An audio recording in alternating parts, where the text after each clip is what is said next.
months na, alam nyo na kung anong ibig sabihin nun. But we are grateful and we are, so blessed because the Lord keeps on sustaining us month after months. And, I know that, that God's ways are always, He's always on time. He's always ready to, to equip and to empower us, Also, kaninang morning, we greeted Pastor Jerome because it's his birthday this week, okay? And can we greet Pastor Jerome a happy birthday? Come on. All right. Ayan. Happy birthday, Pastor Jerome. Day to you. Happy birthday to you. Ayan. Sana may cake ulit.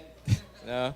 And Pastor Jerome is leaving, on Saturday for Canada together with Tita Bel. So let's all pray for him, and for the ministry that he'll be doing there. Now, starting this Sunday today and in the next 3 Sundays, so total of 4, I will be preaching.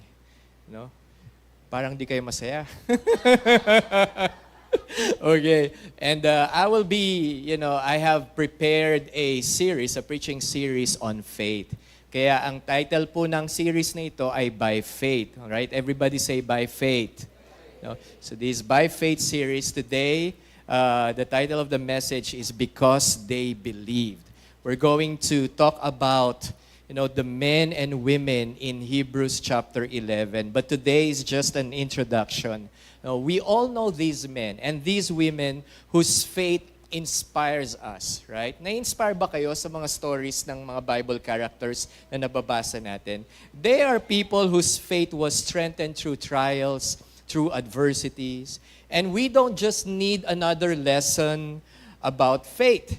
But what we need right now is how to live a life of faith. And that is what we are going to learn, in this next couple of Sundays.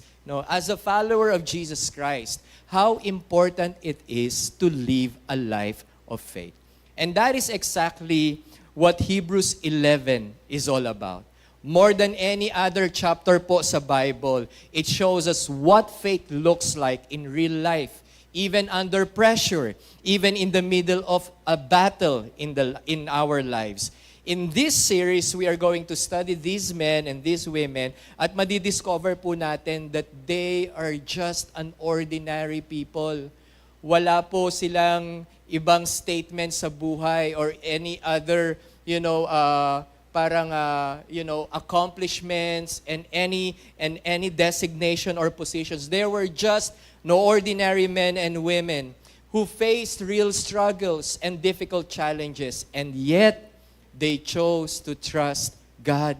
They lived by faith, and they received the approval of God, not the approval of men. Every time I read and go to Hebrews 11, alam niyo po, I always find myself saying, that is what it means to keep believing. Diba? Ito yung ibig sabihin ng patuloy po tayong naniniwala. And then I pray, Lord, help me to live by that kind of faith.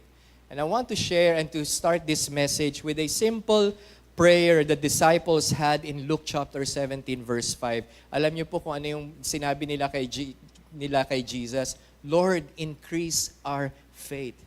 Can we say that all together? Lord, increase our faith as a church. And we want to see our own faith grow and to be stretched.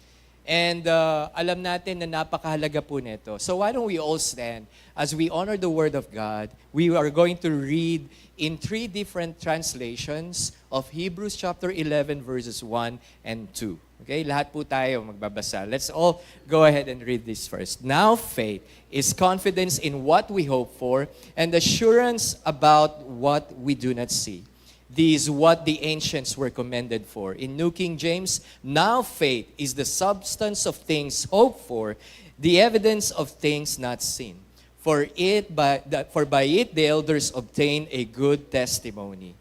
In New Living Translation, faith shows the reality of what we hope for. It is the evidence of things we cannot see. Through their faith, the people in days of old earned a good reputation.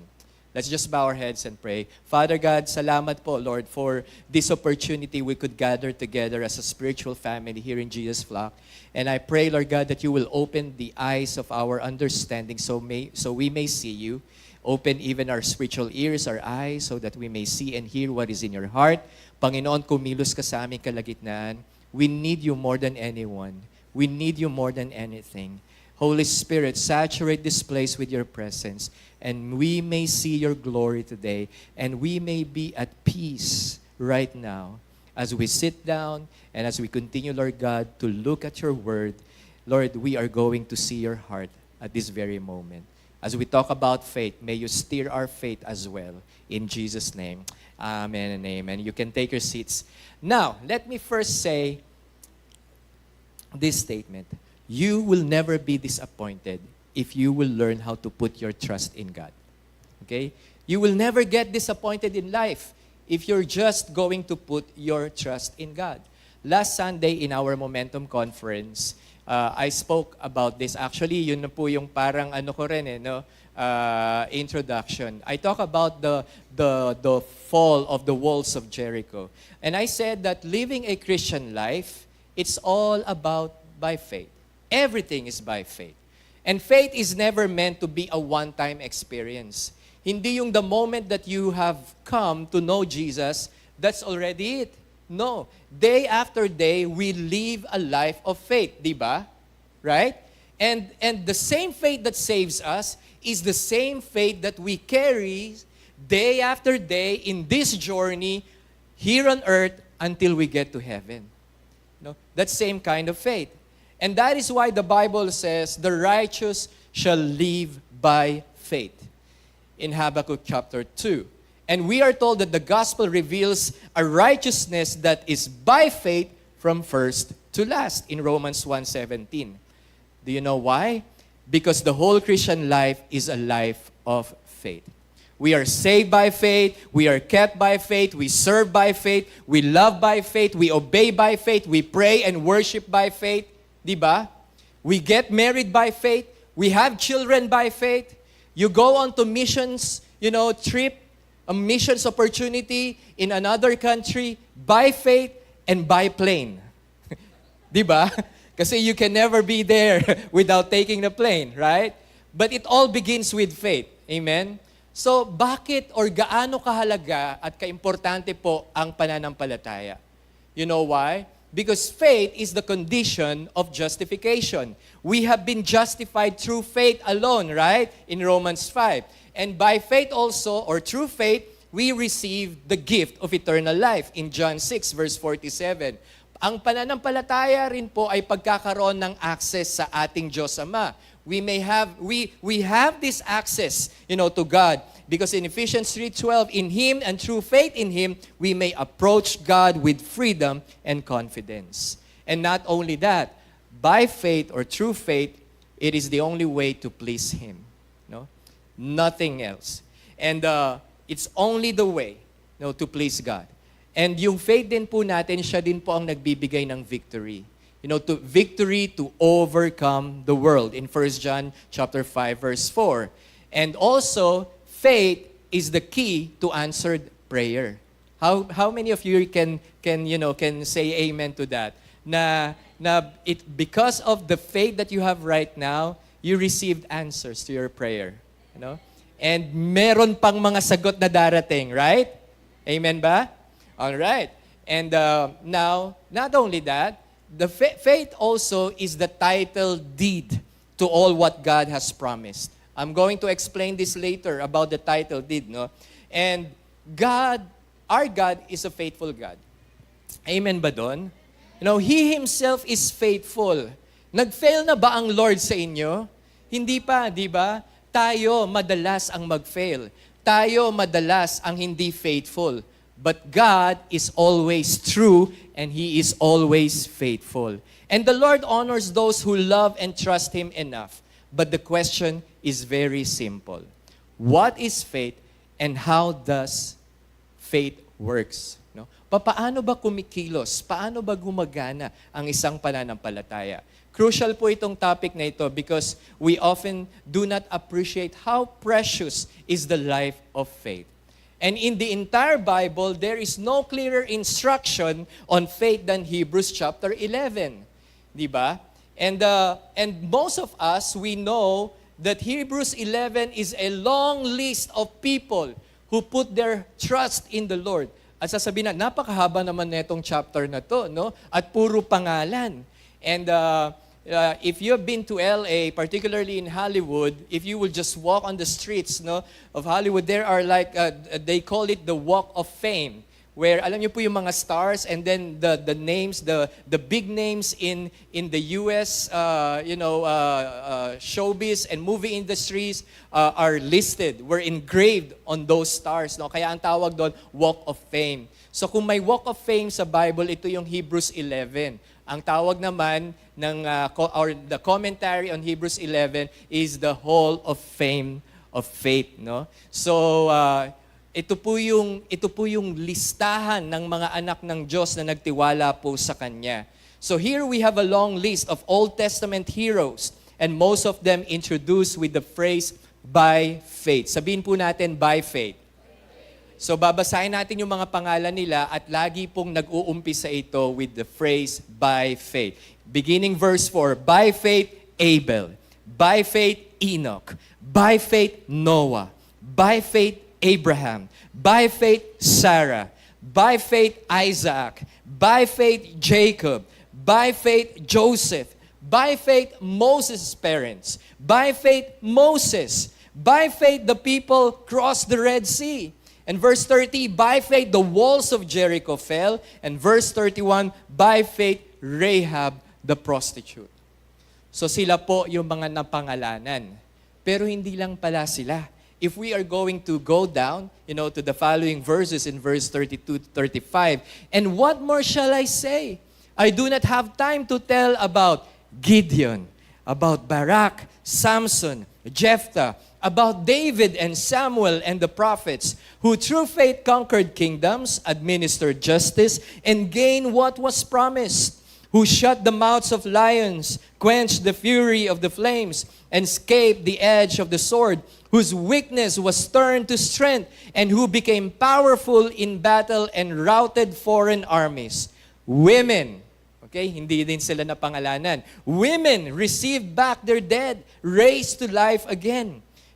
This is a wonderful list that we can all think of the great biblical heroes who did these things. But that's just a part of the story. Let's go down, to more verses, verse 35 and 38. At ito po yung record ng kanilang trials of faith. Ay, wag na natin pag-usapan yan, Pastor. Puro trials. No, we need to continue on. Hindi lamang po ito talagang faith, simple as it is, but there's something more that we need to discover down this chapter. And then, ano po yung nangyari, no? There were others who were tortured, refusing to be released so that they might gain an even better resurrection. Some faced jeers and flogging and even chains and imprisonment. They were put to death by stoning. They were sawed in two. They were killed by the sword. They went about in sheepskins and goatskins, destitute, persecuted, and mistreated. The world was not worthy of them. They wandered in the deserts and mountains, living in caves and in the holes in the ground. So this is what it means to live by faith. No? And sometimes, because of our faith, we've been persecuted. We've been in many, many difficult situations. So who are these people that the writer of Hebrews referring to? Ano ba ang nagawa nila to deserve such punishment? Pero ang tawag lang po sa kanila ng writer, others. Minsan tayo sinasabi na, huwag ka namang others. Di ba? And, these men and women endured such torment, were living by faith, just as Noah, just as Abraham, Moses or Joshua. Pero gusto ko pong sabihin, yung faith po nila hindi po weak. Hindi weak or hindi mahina. but their faith was stronger dahil binigyan sila ng kakayanan na tiisin ang matinding pagdurusa.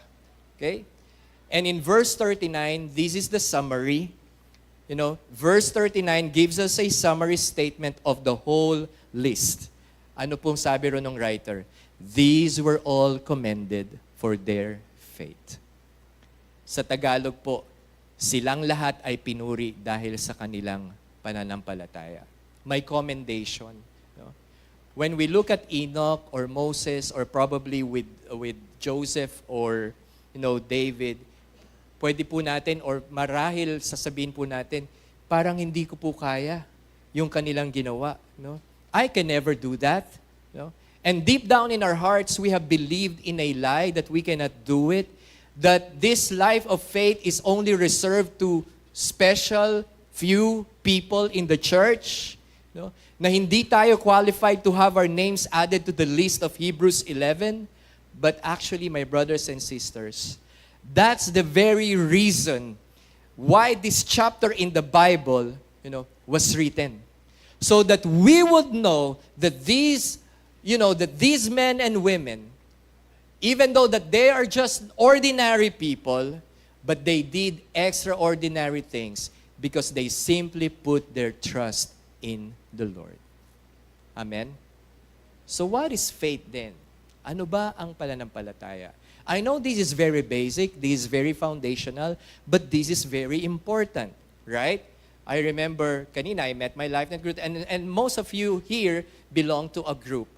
And when we talk about our first material, which is the faith booklet, we talk about the foundations, the biblical foundations of faith. We have learned that how important it is to live a life of faith.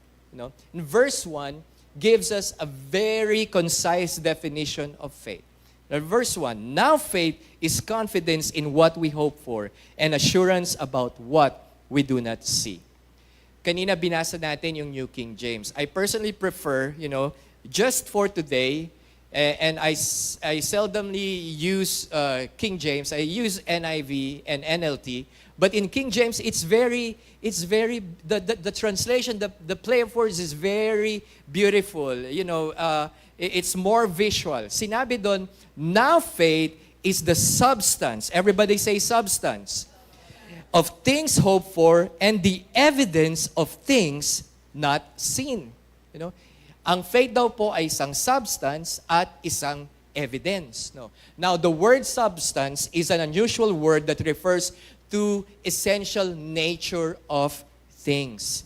And it was sometimes used as the foundation of a house and also was used for the title deed to a piece of property in the New Testament. Kaya kanina sinabi ko, it's a title deed to what God has promised.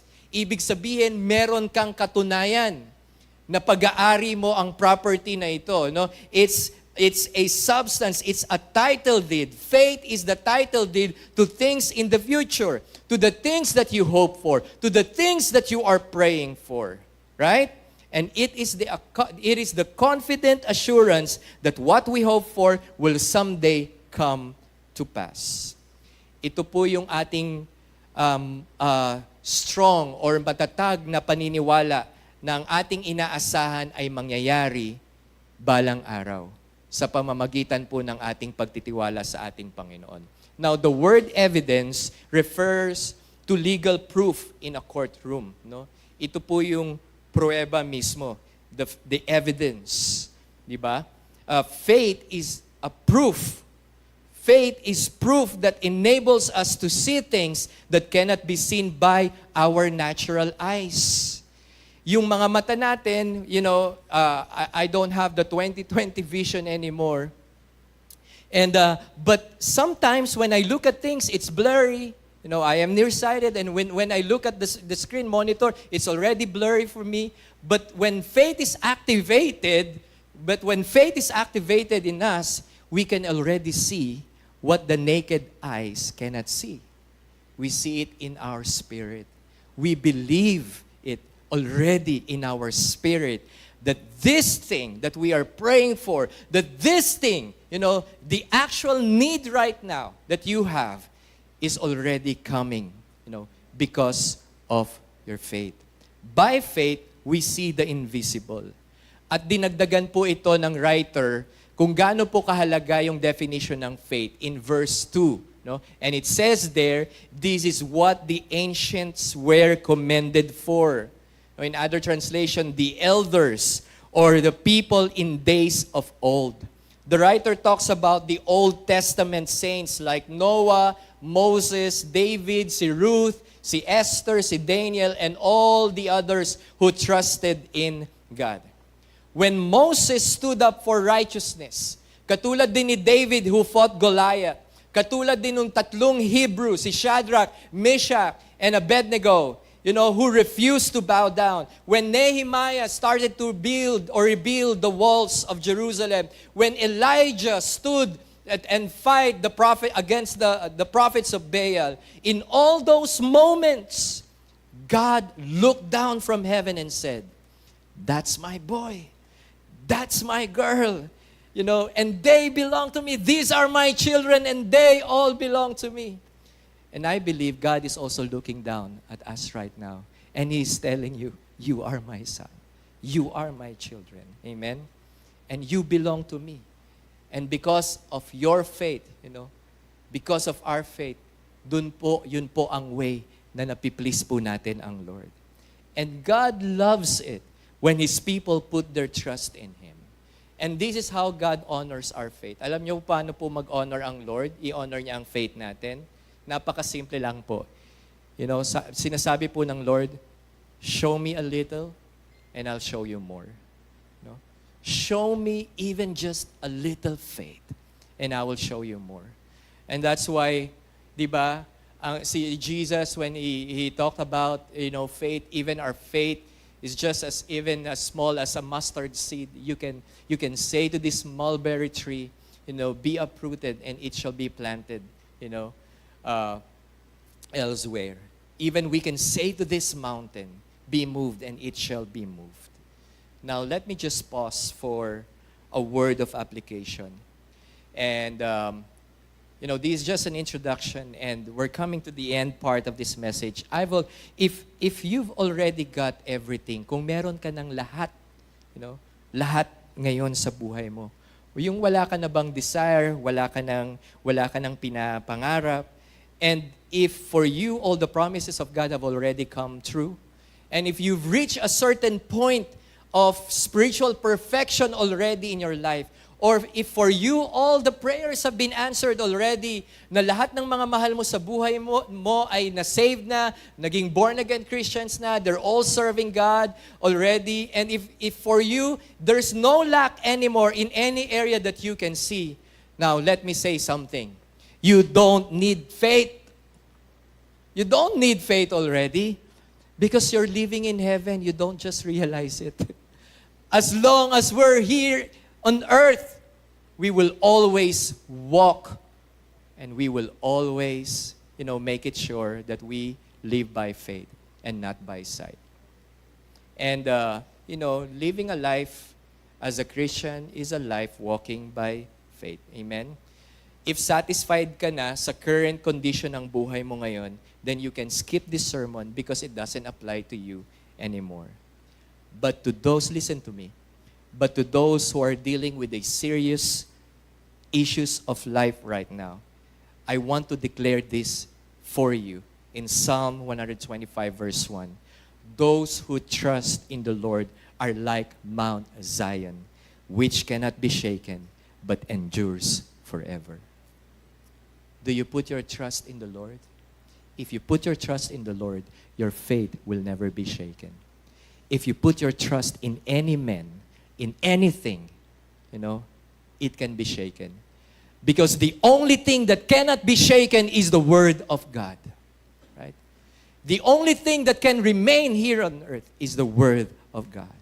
As long as we live in a world filled with sickness, filled with diseases, we will need faith.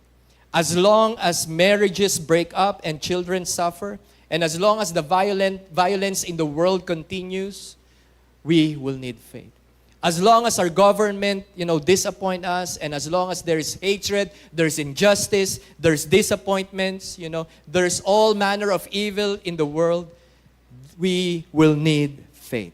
Because the things we hope for have not yet come to pass. So again, what is faith? I want you to think about 3 words, as we define faith right now. I want you to look at it as believing, as seeing, and as doing. It involves 3 things. Faith is believing what others do not believe. Naniniwala ka kasi ito yung sinabi ng Lord right? Ito yung sinabi ng tatay natin na nasa langit. Faith is seeing what others cannot see. Diba? Naniniwala ka na, nakita mo na, nakita mo na natanggap ka sa work. Nakita mo na pumasa ka sa exam mo. Nakita mo na, you have believed already that your children are rising and walking, uprightly in the ways of God. You have seen it already, and that is faith. Faith is also doing what others cannot do. Because we're all Christians, and God is calling us to do the impossible. Mga kapatid, I'd like to say na ang tunay pong pananampalataya ay hindi kailanman walang ginagawa. It always involves action. And that's why the Bible says that faith without works is dead. True faith moves us to act, to do, to try something, to build, to attempt, to make an attempt, to expand. Even true faith is to say no to sin and yes to the righteousness of God. True faith is speaking with boldness. To move forward, to dare the dreams beyond our means. And even, alam niyo po, true faith is like walking and marching around the walls of Jericho. Like what I've shared last Saturday. These people, the children of God, they do not have the clear picture of what is about to come. Bakit kailangan nilang mag-march? Once a day. And on the 7th day, they have to march 7 times. Why do they need to do that? But they just simply trust the Lord because God said it. They obeyed it. Pag tayo, pinag-march ng Lord around Gateway, 7 times, baka wala na tayong church next week. Dahil gumuho. No, it's not like that. But here, God wants to see them acting in faith. Susunod kaya yung mga anak ko sa akin kapag pinag-march around ko sila, around the city? Are they going to obey me? But we all know the story. They did it, and the walls of Jericho fell. And as we come to the end of this message, I want to share 3 important things, with you about the nature of faith. Number 1, faith is not a feeling. Sabihin mo sa katabi mo, hindi yan feeling lang. Faith is not a feeling, but it is a conscious choice to believe what God has said. Kung sinabi ng Lord, magaling ka na, you need to act on it. Kapag sinabi ng Lord, you are rich in Christ, we are all rich in Christ. Kapag sinabi ng Lord, you are blessed, you are more than conquerors, we need to act on it. Diba? Yung iba sa atin, pag kamusta ka na? Ito, mahirap pa rin. Ito, ang dami kong sakit, pastor. Mamamatay na yata ako. And sometimes we're all like that, right? Faith is believing to what God has said already. Hindi po tayo lalago sa spiritual life natin as long as we stay on our feelings. Kung si Noah po nag-antay lang, to feel like building an ark, baka nalunod na po silang lahat nung dumating yung flood and the great rain and the great flood. Kung si Joshua had waited just to feel like, marching around the walls of Jericho, baka until today, nakatayo pa po yung walls of Jericho at isa na siyang tourist, attraction doon sa Israel. And just to feel like, but faith is not just a feeling, but it is a choice to make.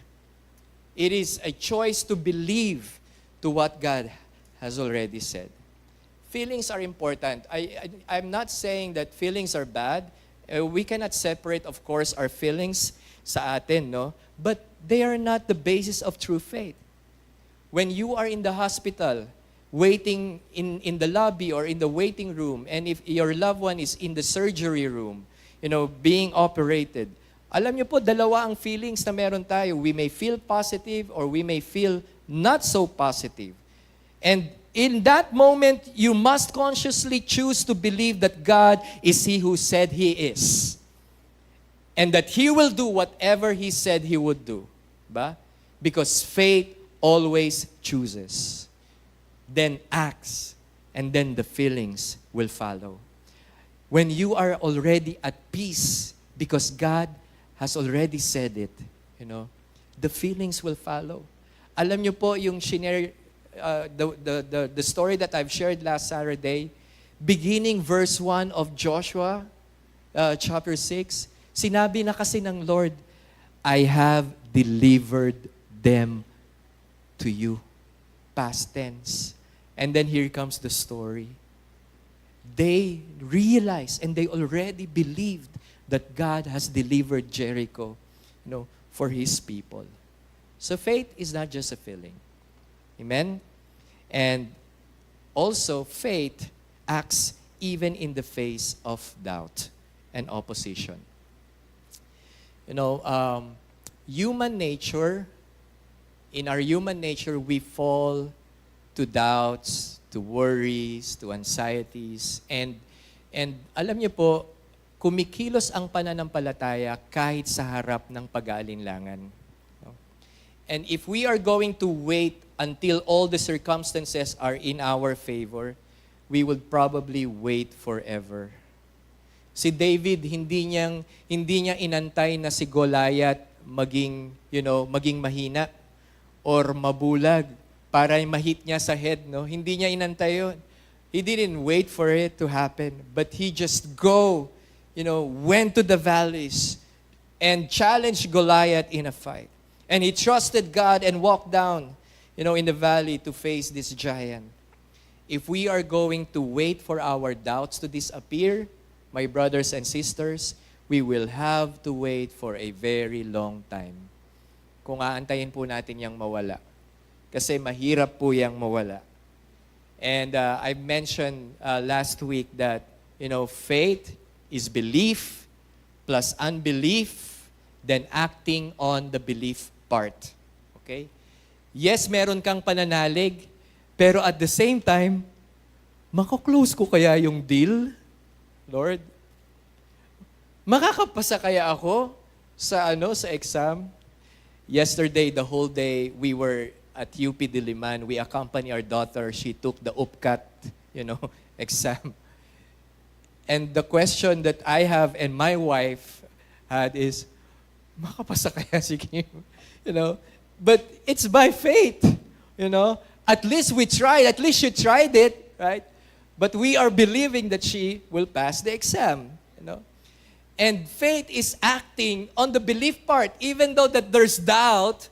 And I've mentioned, I kanina during lunch, I was talking with our member, si Sarah, and then she's taking masters in UP Diliman. Sabi niya, Pastor, nandun pala kayo kahapon? Sabi ko, yes. I've heard, Pastor, that out of 100,000 who takes the exam, today is the last day, only 18,000 will be accepted. And kasi that's the quota of the government because it's a government university. And sabi ko, mas lalo akong nag-doubt kanina nung narinig ko. But again, we need to act on the faith side, on the belief side. Amen ba? Kaya kung hindi man natin kaya, pero pag sinabi ng Lord, kaya mo yan, go pa rin. Mag-MRT, mag-commute dito, pumunta doon, i-close mo yung deal kasi tinulungan ka ng Lord at tutulungan ka pa rin niya. Amen? And, that's what Abraham did.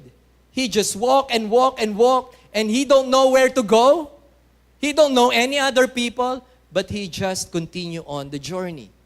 Moses, even he led the whole people, of Israel out of slavery in Egypt. And he did it. Samuel, he did it. And all the heroes of the Bible, they acted on the belief part. So we can also do it, right? Sabihin mo sa katabi mo, you can do it.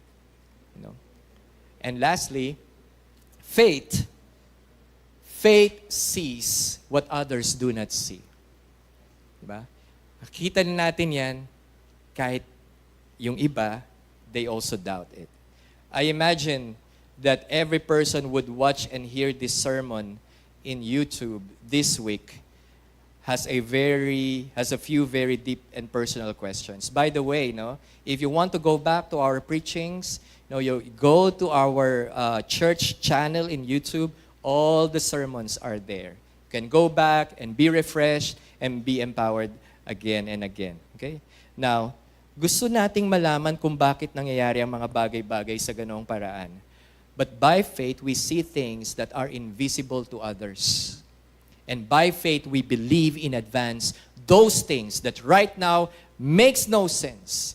But one day, it will make a perfect sense because we will view them in reverse, that it's now happening. When others do not see it, but because you are a child of God, you already seen it. Nakita mo na yan, right? In your heart and in your spirit. Like what I've shared kanina, the people, I wonder, when I was studying that word, going back to that word, what happened in the walls of Jericho, I wonder, ano kaya ang iniisip ng mga tao inside the walls of Jericho? Again, these men are not not the Israelites. They were Canaanites, okay, inside the walls of Jericho. And I wonder what they feel and see when they look and seeing these Israelites marching around their walls, once a day. Maybe for the start, at the beginning of the first march, they were already frightened because they've heard how the Lord, opened the Red Sea and His people were able to cross it. Pero walang nangyari on the first march. On the second march, walang nangyari. And on the third march. And maybe the people inside Jericho were mocking them, were laughing at them. Kahit anong gawin nyo diyang lakad at marcha, walang mangyayari dito. Okay? But we all know the story, that on the seventh day and on the seventh time, when they made a loud shout, a shout of praise, a shout of victory, the walls came down. What started, for the people in Jericho, na sabihin na walang sense, eventually, they saw the power of God. Now, the world says to see is to believe. Kailangan makita ko muna kung ano yung binibenta mo dyan para hindi ako ma-scam, di ba? Kailangan, talaga bang legit yan. Especially right now, we are all wise, right, in making deals and transactions. To see is to believe. But biblically and spiritually speaking, as the followers of Jesus, God is saying, believe first, then you're gonna see it. Especially when it comes to the heavenly blessings of God. One final word. The faith that I'm talking about right now is not a superficial faith. It is the biblical faith. Okay? So what is a biblical faith? Biblical faith is simply putting your trust in God. Simply trusting in God. Trusting in His power, trusting in His character, trusting in His promises. But the big question is, where do we place our trust? Saan natin po nilalagay? Or maybe I change my question, hindi saan. Kanino natin ibinibigay ang ating tiwala? Hebrews chapter 12 verse 2, fixing our eyes on Jesus, the pioneer and the perfecter of faith. For the joy set before Him, He endured the cross, scorning its shame, and sat down at the right hand of the throne of God. Church, our call is not to understand, but to follow Christ wherever He leads, whatever it costs. The word of Christ to all of us is always the same. Come, follow me. Yun lagi ang word ni Jesus sa atin. If we want to be His disciples, we need to learn how to deny ourselves, to take up our own crosses, and start following Him. We need to put our lives in the hands of God. Mga kapatid, with all my heart, I want to say, do not be afraid to follow Jesus. Huwag po tayong matakot na sumunod po sa ating Panginoong Jesus. Yes, there's no guarantees. Yes, there's no deals, no special promises. But if we will learn to put our trust in the Lord, you will never regret following Him. So are we ready to follow Jesus, whatever it costs? Are we ready to put our lives once again and surrender everything to the Lord, no matter what it costs? Amen? Now, I promise you this. Hindi po ako madalas mangako. Minsan, when I promise, I used to fail. But this one thing is really for sure. And I promise you this.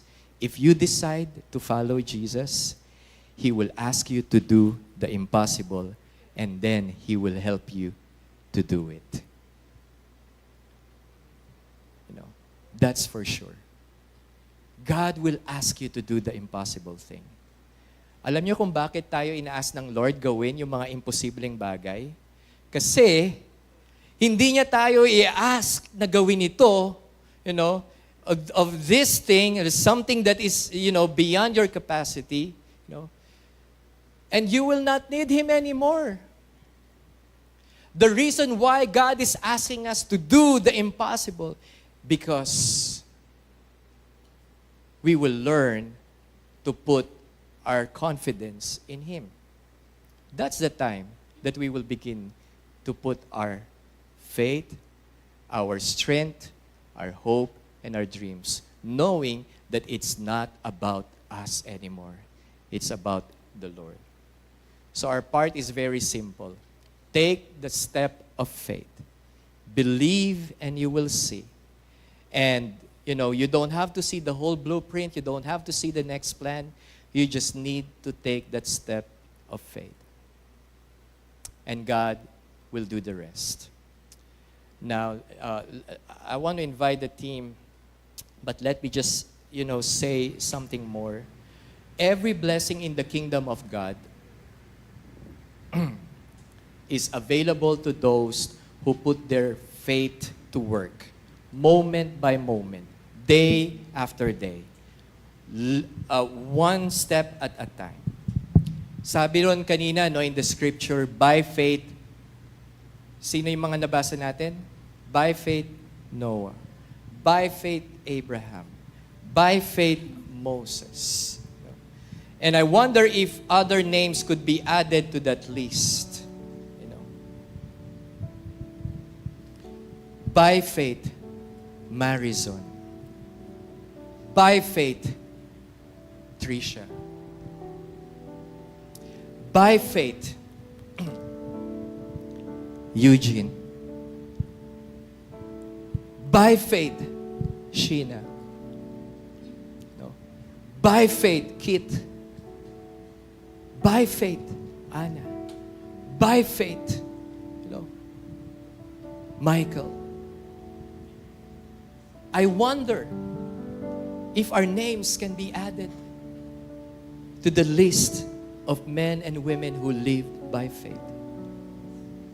And I think as we go on to this life of faith, our name shall be added in the book of life.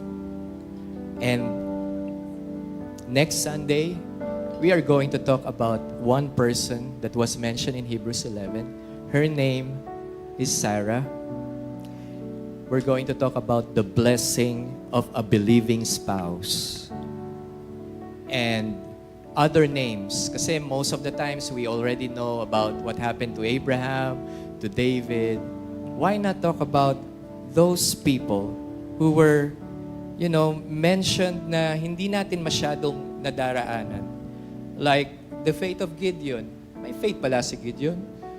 Ano ba yung faith ni Samson or ni Jephthah? Hindi nga natin siya kilala eh. Nakita lang natin nakasulat doon, no? So are you excited? I'm so excited. But most of all, I'm excited about you. Because all of us here in the spiritual family, in our church, we are called to live a life of faith. Our church, our ministries here is all by faith. Jesus Flock Academy is all by faith. Even what we're doing in JREV is all by faith in the last 25 years as a movement. Amen ba? Na-stir up ba yung hearts ninyo ngayon? Now, before we pray, I want to share, a personal testimony. And this just happened very recently. And, si Jared, yung ay pangalawa na, he's already grade 11, finished grade 10. Nagkaroon po tayo ng recognition day, last May here in our church, in this church. And after the recognition day, I still have to pay, a substantial amount of money for his tuition fee.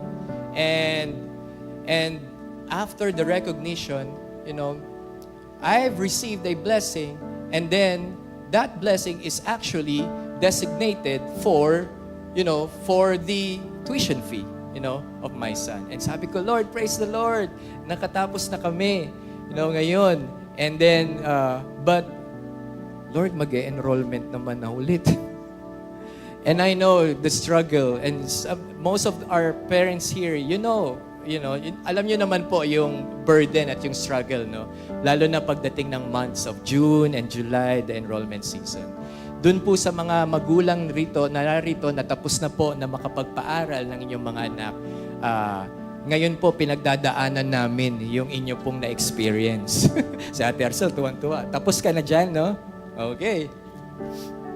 And yung iba, si Ate Sally, tapos na rin, no? Alright, praise God. Sino yung mga tapos na? Mga graduate na yung mga magulang. Ayan, si Ate Sally. Alright. Parang pinasa nyo naman sa amin ngayon, yung burden. Now we're learning, and now our faith is being activated.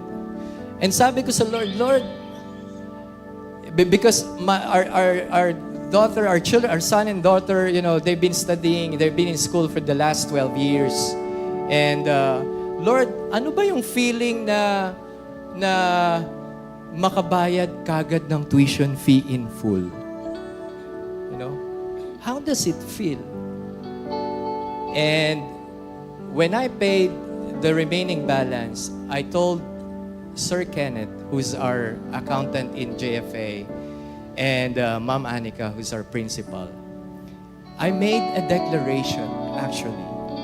And I said, I am believing, Ma'am, praise the Lord, everything is settled for the last school year. But this is my faith. I am believing that before the school year starts, I will be able to pay the tuition fee of Jared in full. Okay? That's my faith. And the classes already started 2 weeks ago. And lo and behold, the Lord have provided. We were able to pay it in full. It's all by faith. I know this is just a simple story of faith that I have just recently experienced. Meron pa po kayong ibang mga stories. Hindi lamang po ito related in terms of finances. Pero yung faith po natin, laging na-activate yan sa iba't ibang areas ng buhay po natin. What it seems to be impossible is always possible to those who believes. So, let's keep on believing. Let's keep on trusting. And it's just like saying to me, Ziggy, okay, bayad na. Baon naman, Lord, araw-araw. But that is what faith looks like. It's always putting your trust in the Lord. Amen? Let's worship Him.